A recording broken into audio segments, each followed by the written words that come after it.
رجعنا علي. ما جيت ارجع شيء ابد.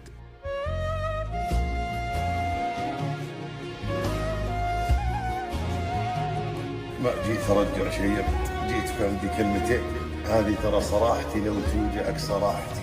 ما جاك؟ لا من طيب خالد، بس باخذ حاجتي، اباخذ الباقي من شعوري وباخذ راحتي. الى متى وانا اتسامح واختي الوجه الحزين؟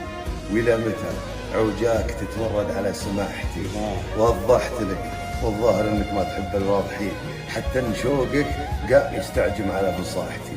دلت وصالك يوم جيت تصبها لي باليمين، قبضت قلبي دونها من قبل لا تقبض راحتي. عطيتك الجنة نجلت هنا بجنة عاشقين، وتركت كل ضيافها وكلت من تفاحتي. انا رسمتك حلم يزهل وحدي طول السنين، مثل ما هذه ريشتي بعد مساحتي.